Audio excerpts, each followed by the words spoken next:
You know, guys, over the past 4 years, I've done over 2,000 videos between daily video reports and weekly shows during the football and basketball season. Hell, my YouTube channel has like over 3 million views, which blows my mind. But then again, we share something in common, a love of gambling. And even though this is a one-sided report with me talking and you listening, you can rest assured that if you run up and catch me at a bar, at a restaurant, at dinner someplace, at a game, we would have the same type of two-way conversation because, again, it's a shared mutual love for what we do, this thing called gambling, okay? And having fun because this is the fun and games department. And consequently, here in the video reports, I like to have fun. So whether it's talking, oh my God, how much did I talk about the Miss USA pageant the other night? Which, FYI, do you really think I watched the Miss USA pageant? I happened to be channel surfing. I caught like a 5-second snippet of somebody talking about Miss Connecticut's dress, and that set me off on a 15-minute search on the internet, which led to that video report. So if it's not that, or telling all you guys to stop ticking off women out there because it's your fault that I've got to be subjected, and you too, to all those damn Adele songs about love and lost love over the past few years, it's your fault because you tick off women. You know, if it's not one thing, it's another.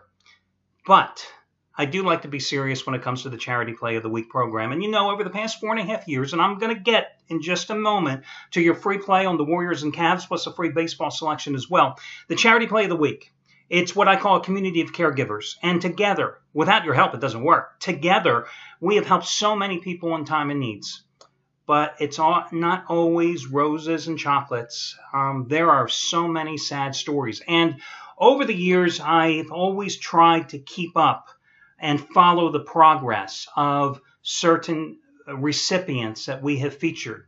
And I realize that probably less than 20% of you actually, when you get the free play for the Charity Play of the Week, actually make a donation. How you live with yourselves, that's your problem. It's not mine. But the reality is this. I wanted to pass on some very sad news about someone that I featured, I believe, 3, 4, maybe even 5 times here over the past couple years.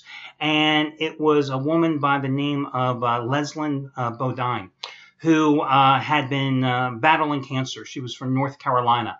And what first drew me to her story on the charity fundraising page was a sentence or two where she said, and I'm going to quote, "I don't want to die. I don't want my sweet girls to grow up without a mom. But that's what's going to happen if I don't get help for treatment and expenses." I've read a lot of stories. Never have I come across words that were so, so devastating to hear. Well, unfortunately, Leslyn lost her battle with cancer. I read yesterday, back in May. And in researching this and going and looking at her obituary, I happened to come across her husband's Facebook page. And I just want to take a minute and tell you something, because I'm telling you this because you've got to realize that whether you win or lose tonight, there's much bigger factors to be worried about. This is fun and games. Here's a husband writing at 10:30 at night that he said, and I quote, "I am lost and extremely saddened as every day that goes by, the fact that Leslyn is truly gone from this world becomes more and more real." And he goes on and says that he spent some time that day, earlier in the day, looking through some of the pictures that they had accumulated, the memories of 14 years together.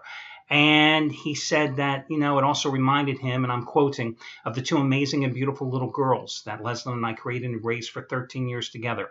They are the reason I am able to go on and do the things that I need to do, because they are depending on Daddy, and only Daddy now, to be their guidance and love that they deserve in life. I have never read something so personal on the internet before from a total stranger. But I feel like together, those of you that participate in the charity program, together, when we made donations, we helped the family. And this time I wanted to not necessarily put a face on that family, but I wanted to tell a fuller story about that family.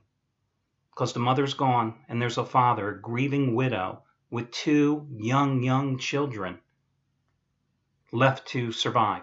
So again, every time I ask you to make a donation, I appreciate when you do. Every time you think you're beating me by getting a free play and not make a donation, hey, it's karma, and it's a bitch. So don't be surprised when it comes back someday and bites you in the ass. So that's enough of me today. Let me get to your complimentary play. Guys, listen, you saw Kevin Love a little earlier today. It was announced that he wasn't going to play. Does it really make a difference? Have you seen anything from the Cleveland Cavaliers in the first 2 games of this final series to think that just because the venue has changed, that they're going to suddenly come in and play great tonight?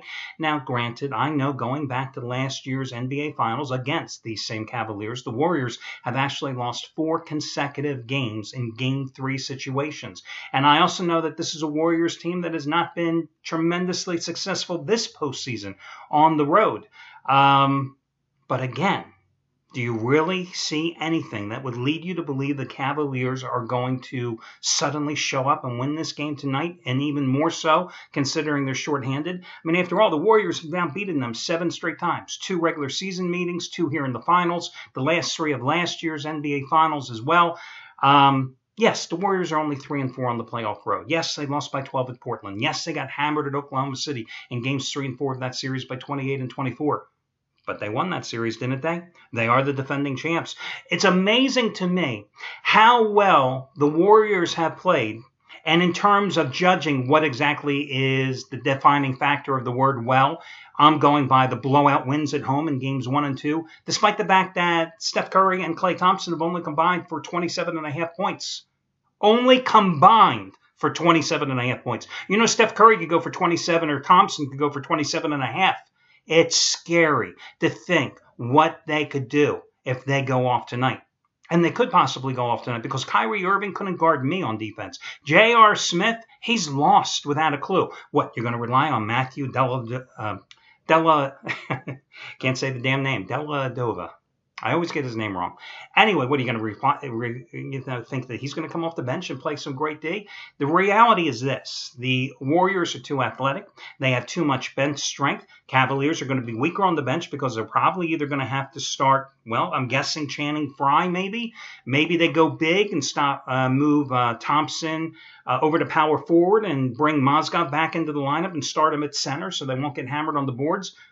But the Warriors still have Andre Iguodala coming off the bench. They still have Draymond Green, who's coming off that 28.7 rebound, 5 assist performance in game number 2 because he's happy he doesn't have to see Steven Adams of the Oklahoma City Thunder anymore and is averaging 22 points, 9 rebounds, and 6 assists in the first 2 games of the series. You got a Warriors team that hit 15 to 22 3-pointers in game number 2. You have a Cavaliers team that, hey, when they were playing the Pistons, the Hawks, the Raptors, they had no problem firing up those 3-pointers and hitting them. Now they can't hit the broad side of the barn. So you have a Cavaliers team that averaged 104.3 points per game during the regular season. That's averaged 83 points in the first 2 games of the series. I got to ride Golden State. I just don't think the Cavaliers can get it done. I don't think the change in venue means anything. I don't care that LeBron, who, by the way, you talk about a cop-out. LeBron, I'm not Ali. I'm not Michael. Oh, but you're the chosen one, aren't you? Didn't you orchestrate that big TV announcement when you were going to Miami a few years ago? Didn't you make all the waves when you came back to Cleveland? Oh, it's only convenient when you want to be in some that rarefied air, that elite status. Now, however, LeBron, geez, you know, he's not one of my favorite players, but it's almost like with his latest round of statements, it's like, hey, I'm just bringing my lunch pail to work because I'm just one of the guys putting the rivets in the bridge tonight. Yeah. Hey, LeBron, go for 40 tonight. Maybe your damn team will win. So anyway, that's your complimentary play in basketball. Remember, favorites are 48, 32, and 1 so far in the postseason, 2-0 in the finals. The under has been the way to go throughout this postseason, 49, 32, and 1. That's the under-over number, 49, 32, and 1. 10 of the 13 games in the conference finals were covered by the home team. Warriors covered both of the first games in the finals here. And in the first and second rounds, the home teams had a 4-game edge in each versus the spread. So what does that all mean? It still means the Cavaliers aren't going to get the job done tonight, and I still like the Warriors in this game here this evening. Your other complimentary play, guys, I'm going to take a shot, and, I was thinking of going with the New York Yankees, but it's hard to take a team on the run line that isn't scoring any runs. So instead, I'm going to take the Texas Rangers as a $1.30 run line dog tonight. against the Houston Astros. Now, I know for the Astros, Doug Fister has pitched great. Astros have won his last 7 starts. His earned run average in them is 2.45. But Yu Darvish has pitched well in limited action because he's on a pitch count, about 85, 95 pitches in his first 2 starts since coming back after a year absence from Tommy John surgery. He's worked 5 and 5 2/3 innings in the first 2 outings, giving up a total of 9 hits, 4 runs, and striking out 12, but exhibiting excellent control, walking just 2. This season, the Rangers have won all 8 meetings between these 2 teams, the Astros and the Rangers. They won 4-3 last night after winning 6-5 in walk-off fashion on Monday. The Astros just 11 and 18 on the road. I got to take the Rangers, who have also, oh God, what have they won? Like 11 straight at home in this series as well. I'm going to go with the Rangers on the run line as a dog as your other complimentary play. That'll do, guys. I wish you well, and I'll talk to you again tomorrow when we do this one more time.